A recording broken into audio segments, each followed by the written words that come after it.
Hey guys, I think we are all caught up. I think everybody has taken their exam, but I'm still missing a few quizzes from some of you guys. If you have missed a quiz for whatever reason, can you just email me and I will see if I can open it back up for you. I want everybody to get a fair chance at completing everything. If you have tried to email me on through your school email, I haven't received it probably if I haven't responded to you. So try to email me through something that's not your school email. I don't know why it's not being compatible right now, but try to email me some other way if you have a question. We are almost done, guys. I've posted your final essay, which is due the last day of class, which is April 26th. The instructions are all posted.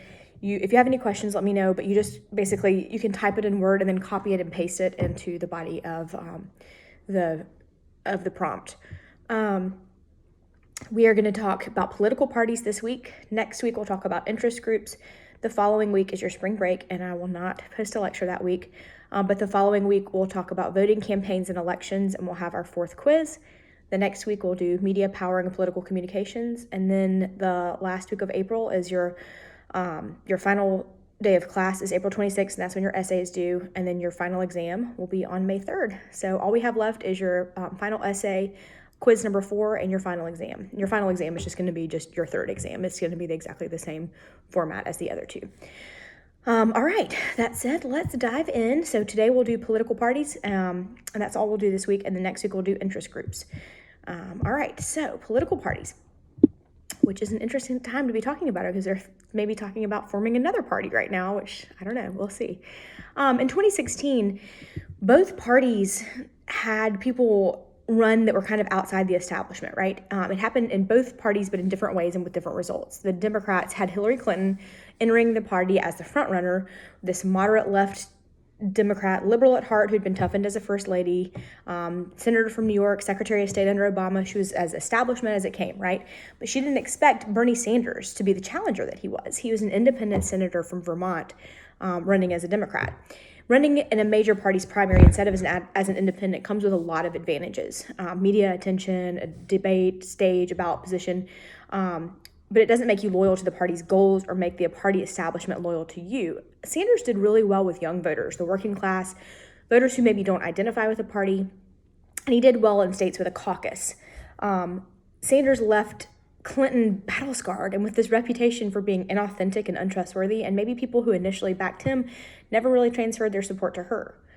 Meanwhile, on the Republican side, there was a really crowded field in 2016 that was deeply divided between establishment economic conservative and social conservatives, and then Trump came in kind of out of nowhere, it felt like, and stole the show. His entertainment value was such that he garnered hours of free television media time as the cable station really covered his rallies, hoping he'd say something outrageous since he was running against the political correctness. And he promised to make America great again, and he decimated the field, mocked and bullied his competition, and knocked them out of the race. The policy debate between the establishment and the Freedom Caucus was needed here, but it never got to happen. Trump's outsider, anti-establishment stance appealed to those who felt D.C. had gotten too corrupt, too dysfunctional, and too removed from their concerns. So you had Sanders and Trump, two outsider candidates who had a huge impact on the nomination process of parties to which they barely had any ties. So what is a political party? It's a group of citizens united by ideology, seeking control of government in order to promote their ideas and policies. It means that it's a means to an end that are recruiting, nominating, and electing candidates for office. It can be pretty divisive most of the time. For one party to win, another party has to lose, right? We're more cynical about the partisan bickering and political gridlock that can result when rival parties stubbornly refuse to budge from their positions to achieve a compromise in the public interest. What is political gridlock? It's the stalemate that occurs when political rivals, especially parties, really won't budge to achieve a compromise in the public interest. There's a skepticism about political parties that's been a major feature of American politics since the drafting of the Constitution. James Madison wrote in Federalist Number 10 that liberty is to faction what air is to fire. He said factions are a permanent fixture within our representative system, but he hoped to have their effects limited by creating a large republic with lots of varied interests. George Washington echoed Madison's concerns, but he warned against the baneful effects of the spirit of the party generally in his farewell address as president. But it was too late. There were political parties then and there are political parties now. Most scholars think that parties are essential to a functioning democracy. They haven't damaged the Constitution, and they kind of provide extra constitutional framework of rules and institutions that enhance the way a Constitution works. Why political parties? Probably because Madison hoped they would not thrive. Political parties are not mentioned in the Constitution. Parties seek to promote their ideas and policies by gaining control of government through the nomination and election of candidates for office. Both interest groups and parties seek to influence government policies, but only parties gain this influence by sponsoring candidates in competitive elections. Parties are crucial to the maintenance of democracy for 3 reasons: political linkage, unification of a fragmented government, and a voice for the opposition. So political linkage is the link between voters and elected officials, helping to tell voters what candidates stand for and providing a way for voters to hold their officials accountable for what they do in office. The second, unification of a fragmented government. Parties really help overcome some fragmentation of the government that comes from the separation of powers and federalism. The founders' concern was to prevent government from becoming too powerful, but they were so successful in dividing up power that without the balancing effect of a party to provide some connection between state and national government or between the president and Congress, the American government might find it hard to achieve anything at all. But parties really lend coherence only when they control several branches of the government. And then third, a voice for the opposition. Parties provide an articulate opposition to the ideas and policies of those elected to serve in government. Some citizens and critics may decry partisanship that sometimes seems to be motivated by the possibilities for party gain as much as by principle or public interest. Others see partisanship as providing the necessary antagonistic relationship that, like our adversarial court system, keeps politicians honest and allows the best political ideas and parties to emerge. So partisanship is this loyalty to a political cause or party. Party organization is the official structure that conducts the political business of the parties. It represents the system of central committees at the state, national, and local levels. The top of the Democratic Party is the Democratic National Committee. The top of the Republican Party is the Republican National Committee. Underneath of these are state-level committees, and below them are county-level parties. They raise money for campaigns, they recruit and mobilize candidates, they organize and facilitate campaigns, register voters, mobilize voters to the poll, conduct party conventions and caucuses, and draft party platforms. So the party in government, these are party members who have been elected to serve in the government. All candidates for national, state, and local office who have been elected, the president is the head of his party, the Speaker of the House is the head of the majority party in the House. We've talked about that before, that's Nancy Pelosi. The majority leader is the head of the party in the Senate. Right now that's Chuck Schumer. The minority leader in the House and the Senate, the heads of their parties, and then the state governments. These are all central actors. The party in the electorate, these are ordinary citizens who identify with the party. Public opinion surveys determine party identification by asking respondents if they think of themselves as Republican or Democrat. Party identification, this is the voter affiliation with a political party. Voter attachments to parties have declined. Most people inherit their party ID from their parents.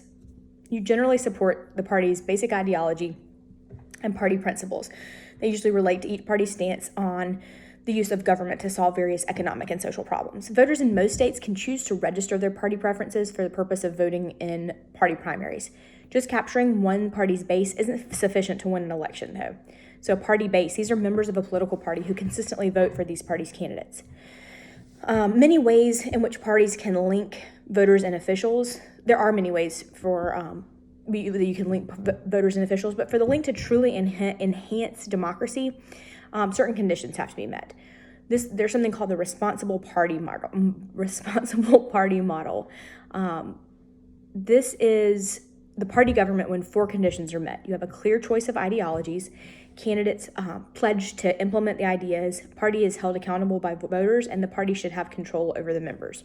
So each party needs to present a coherent set of programs to the voters, consistent with its ideology and clearly different from those from the other party. The second, the candidates for each party should pledge their support to the party's platform and implement their party's program if elected. Third, the voters should make their choices based on which party's program is most reflects their own ideas, and they should hold parties responsible for promises not kept by voting their members out of office.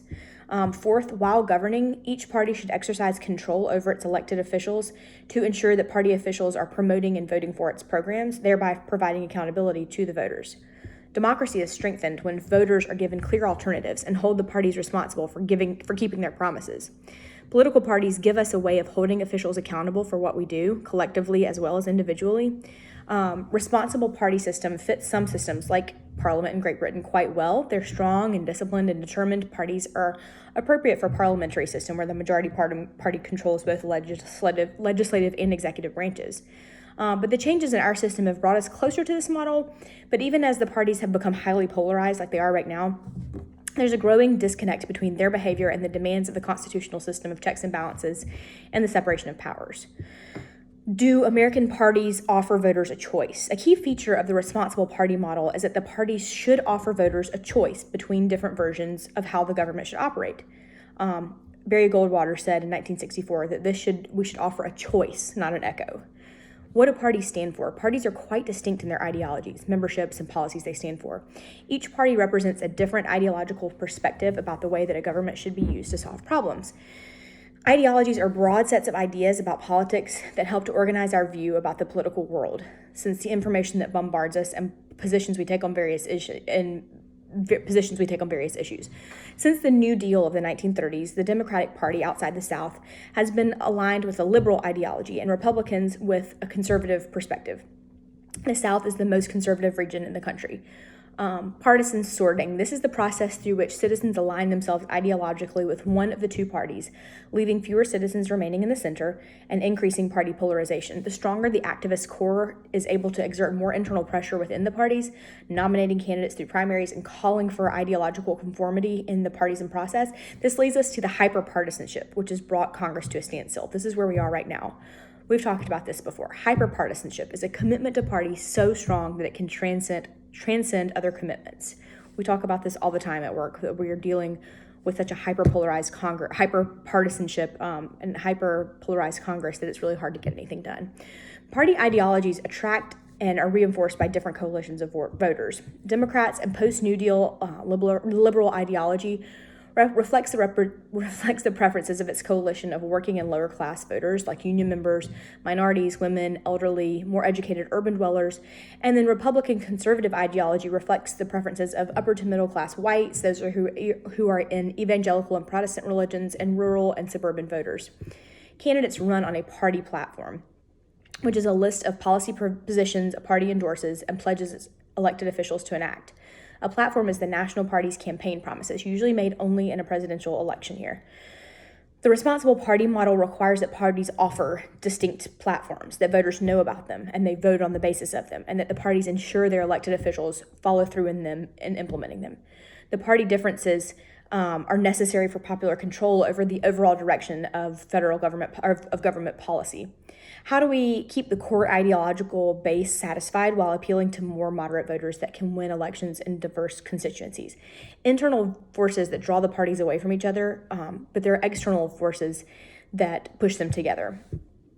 More major forces within the party can keep them distinct. There are needs to placate party activists, raise money, and keep the candidates true to their own beliefs, as well as those who know the base. The main players are often called the party faithful or party activists, which are the rank and file members who carry out the party's electioneering effort. They're not an official organ of the party, but they are the party's lifeblood. The need to please party activists gives candidates a powerful incentive to remain true to the party's causes. Few politicians are really willing to truly be moderate and work with the other side, and those who are out of step with the party's most extreme members may find it hard to represent both constituents and party in certain regions of the country. Ideological purists don't always win the day. If a candidate's going to win an election, he or she must appeal to more voters than does the opposing candidate. Even though the ideologies of the parties are distinct, the pressures related to winning a majority of votes can lead both parties to the campaign on the same issue positions, making them look similar to voters sometimes. And in the age of extreme polarization that we live in right now, the forces that work toward modernization are weaker than they usually are. Parties can deal with the tension between activists and the larger body of moderates in ways other than by changing the party positions. One strategy is to simply emphasize partisan issues that are popular with moderates, or to reframe the issues in ways that are palatable to more voters. For James Madison, parties were just an organized version of the potentially political association that he'd hoped to avoid, the faction. He hoped their influence would be minimal, but it happened really fast. In the 1790s, Hamilton and Adams formed the Federalists. Jefferson and Madison founded the Democratic Republicans, and they expanded beyond their legislative purposes to recruiting candidates and to run as members of their party for both Congress and the presidency. but the primary focus was on the party and government and not the voters. Chief among the goals was getting elected to office and running the government once there. In 1828, Martin Van Buren and Andrew Jackson turned the Democratic Party away from the focus on party and government and creating the country's first mass-based party and setting the stage for the development of the voter-oriented party machine, which is the way that parties provided services and resources to voters in exchange for votes. And then Jacksonian Democrats enacted a number of party and governmental reforms designed to enhance the control of party leaders or party bosses, who are usually in an urban district, and they exercise tight control over the electioneering patronage.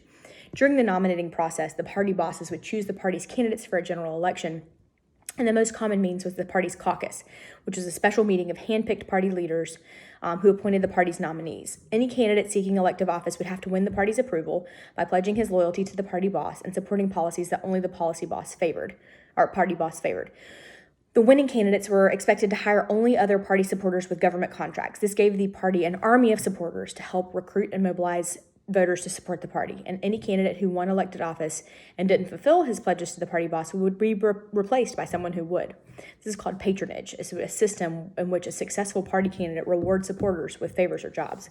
Because the Democratic Party machine was so effective at getting votes and controlling the government, the Whig Party and later the Republican Party used these same techniques to organize. Parties were so effective at mobilizing voters that the average participation rate exceeded 80% in most states, in most elections prior to the 1900s.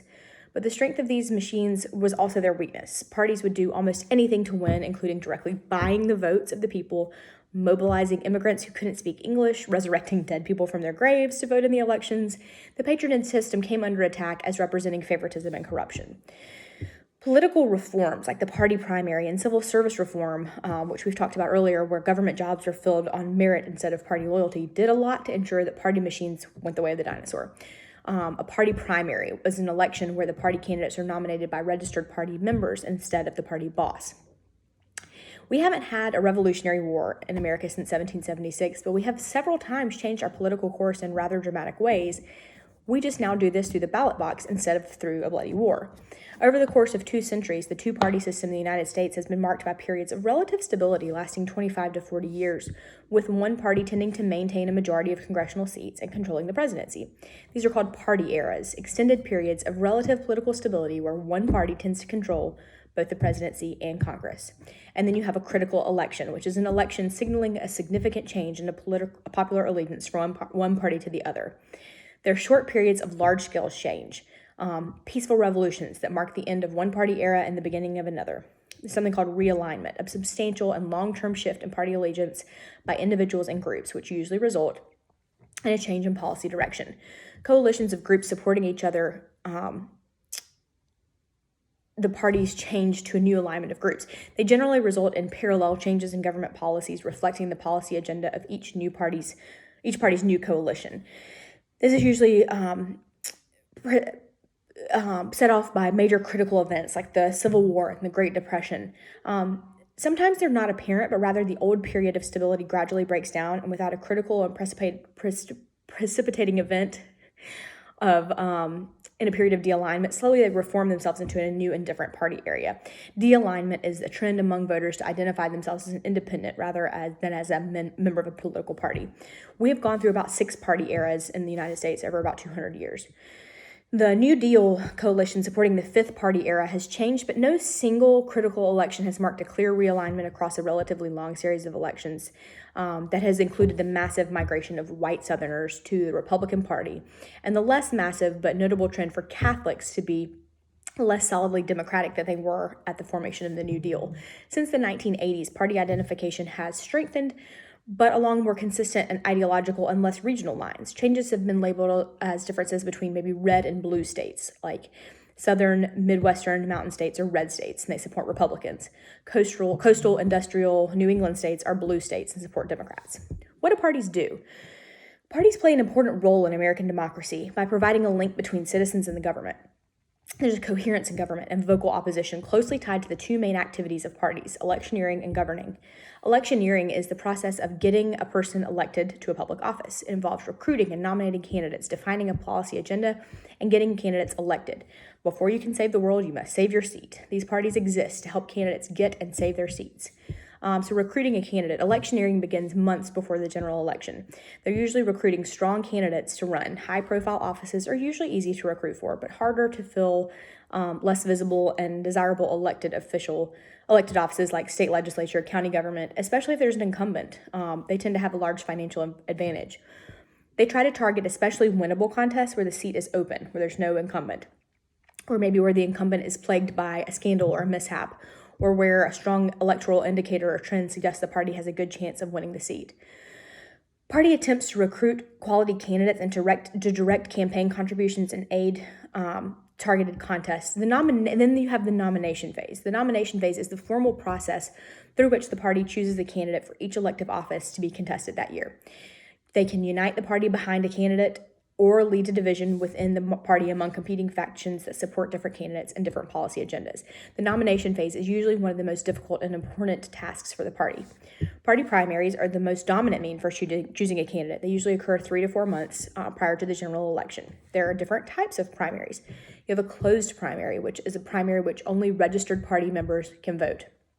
When we lived in Virginia, we were registered Republicans. We could only vote in the Republican primary.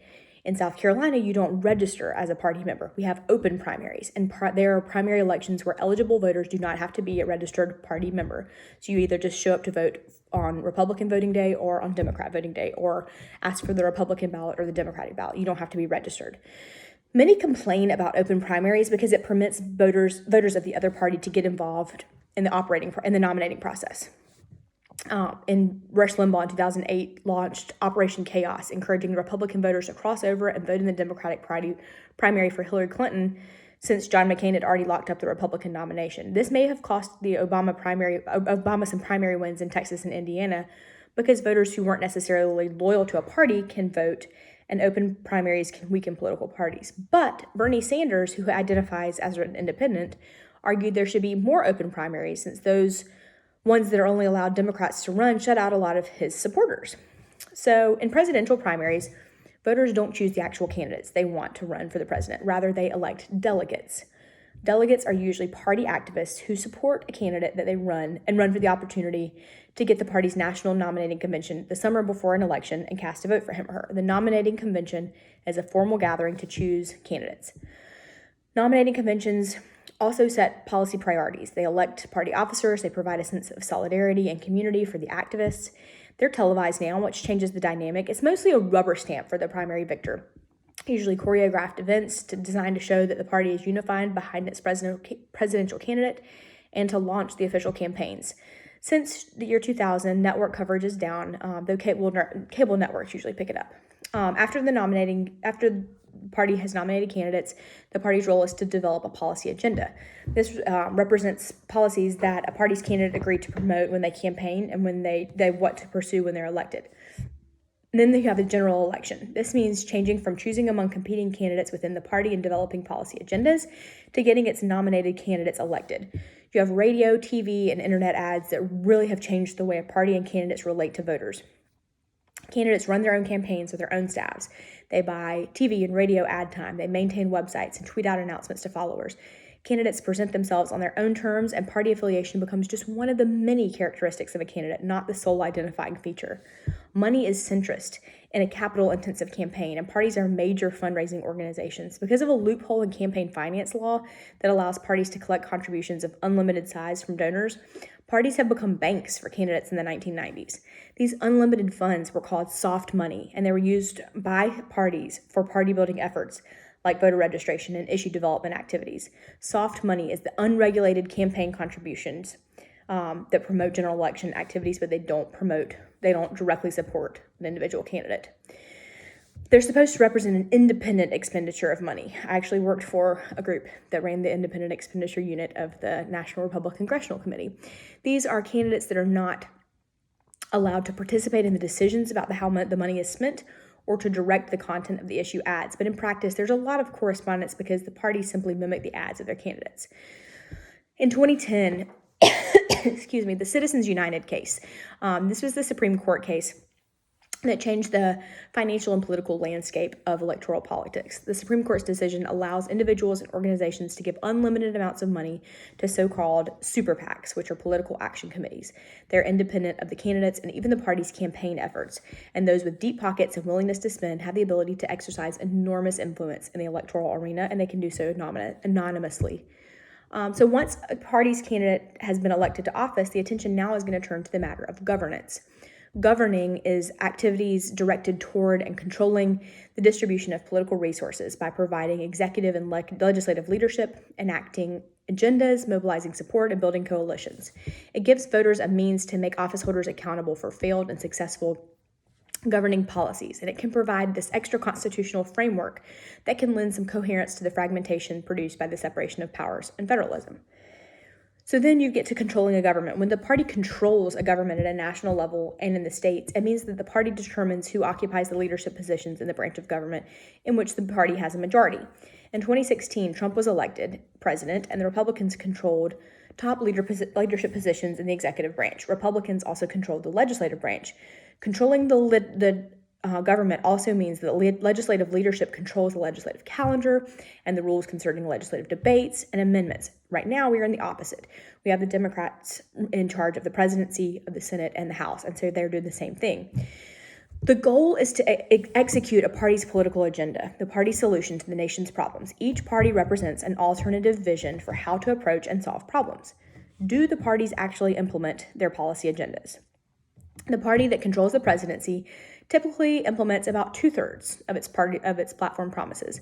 So a classic example is FDR's New Deal. FDR was elected in a landslide in 1932. The New Deal was passed within the first 100 days of his presidency. And then after the 1934 midterms, Democrats were still in charge, and they had passed the Social Security Act. Similarly, the presidents have been pretty successful in passing the signature issues of their campaigns. George W. Bush passed No Child Left Behind. Obama passed Obamacare and some financial reform bill. Obviously, President Biden has just passed a major economic stimulus bill. We're looking at probably seeing a major tax bill later this year and a major highway and infrastructure bill. So keep your eyes peeled for that. That'll probably happen in September. A divided government happens more frequently now. And a president's success typically plummets when the president's party loses control of Congress. This usually happens 2 years later.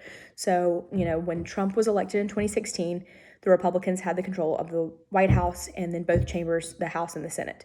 And then in 2018, the midterm elections, we had what's called midterm loss, and we had a Republican president, but a Democratic-controlled House. We still had a Republican Senate. So, when you lose control of some of that, it makes it harder to accomplish your agenda.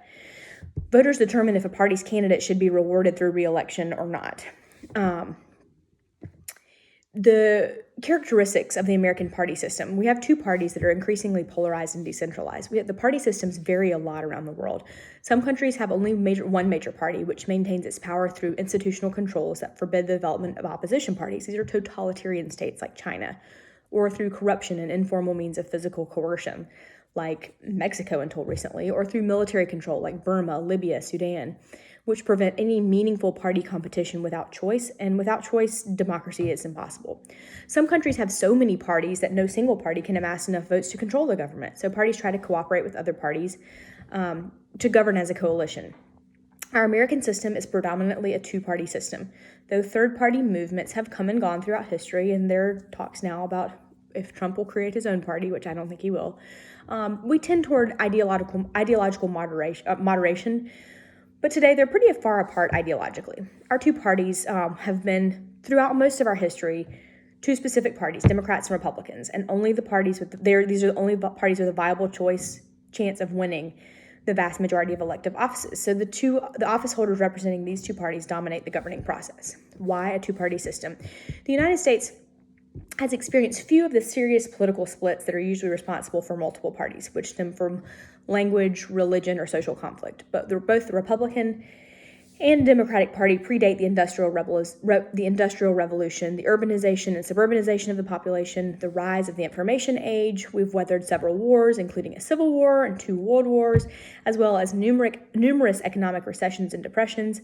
Most important reason the United States maintains a two-party system is that the rules of its system in most cases that were designed by members of the two parties themselves, make it very difficult for third parties to do well on a permanent basis. In the United States, we use the single-member district electoral system. The candidate who receives the most votes in a defined district wins that seat, and the loser gets nothing. This winner-take-all system creates strong incentives for voters to cast their ballots for one of the two established parties because voters know they're effectively throwing their vote away when it comes to vote if they vote for a third-party candidate. Then there's laws, state election laws, that ensure the place of both major parties on the ballot and make it difficult for third parties to gain ballot access. A third party may need to gather a certain amount of signatures or have earned some minimum percentage of the votes in previous elections before it can conduct primaries to select its candidate. Third parties are also hampered by existing federal election laws that regulate the amount of campaign contributions and that the president's candidates can receive from individuals and political and PACs. And provide for dollar federal matching for both major parties. There also is access to the national media that can be a problem for third parties. Congress has insisted on a special exception that allows participation in televised debates to be limited to candidates from the two major parties, and the Debate Commission requires candidates to reach 15% in the polls before they're even invited. Over the years, there have been a lot of third-party movements that have tried to alter the partisan makeup of American politics. They usually arise to represent specific issues that the parties failed to address, like prohibition in 1869, or promote ideas that were not part of the ideological spectrum covered by existing parties, socialist parties or libertarian parties. The Tea Party movement, which is not actually distinct from the Republican Party, most Tea Partiers identify as Republican, and as long as the Republicans adopt most of the issues the Tea Partiers care about, they're not likely to separate and form an organized party of their own. In fact, they're not even really called Tea Partiers anymore. Third parties can have a large impact on presidential elections. When winning margins are really large, third parties may merely be a blip on the screen, but when the electorate is very narrowly divided, the presence of a third-party candidate is fraught with peril for Democrats and Republicans.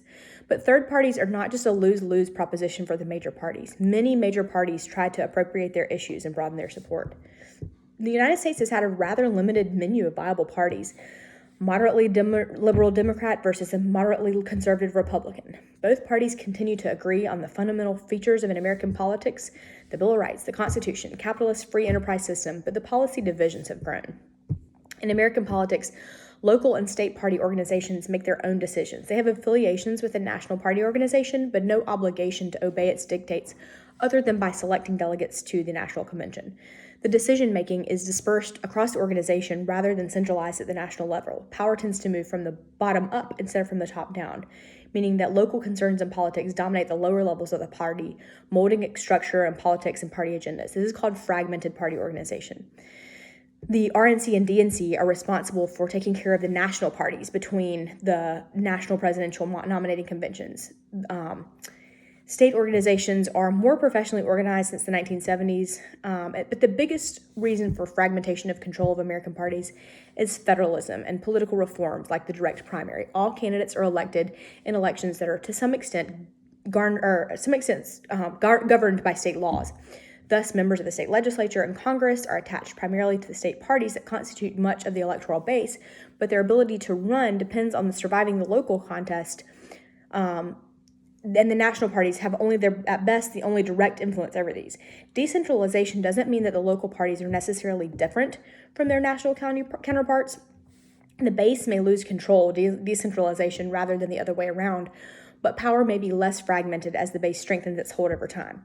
Historically, American party organizations have been notable for their lack of hierarchical top-down power structure, and the officials elected to government from the two parties have not felt compelled to take their orders from the top. This is a source of frustration. They wish for party discipline, the ability of party leaders to bring party members into legislature into line with the party program. This is more typical of the European Parliamentary Party. But then what about the citizens in political parties? We have learned to tolerate the messiness of democracy. We have political parties that are important to the success of a democracy, but they're unpopular with the public. The voters are turned off by partisan bickering and each party's absorption with its own ideological agenda instead of a concern for the public interest. But the bickering itself may be a safeguard against American democracy. Americans often see politics as a dirty business, but it really is our saving grace, since it allows us to resolve conflict without violence. Americans don't see it as our saving grace, though. We've enjoyed domestic tranquility for so long that we don't know what it's like to have to take our disagreements to the streets and the battlefields to resolve them instead of to the ballot box. The media also doesn't help. Instead of explaining the substance of the policy debate to American citizens, it treats politics like one long, bitterly contested sporting event. Democratic politics is messy by definition. Authoritarian government is neat, tidy, and efficient. But perhaps we should recognize that partisanship is not a failure of politics, it's the heart of politics. There are 3 things we can do to offset our frustration with the partisan course of American politics. We can get real. We can have realistic expectations of the process of democratic government. We can get involved. We can have access. We have easy access to parties. And then third, don't split your ticket. If you're truly disturbed by what you see as a government paralysis, try voting a straight party ticket. And if you vary from from election to election, you can hold the entire party accountable for the government's performance. All right, guys, thanks for sticking with me today. We will be back next week with another lecture, and always email me if you have any questions. Thanks, guys. Bye.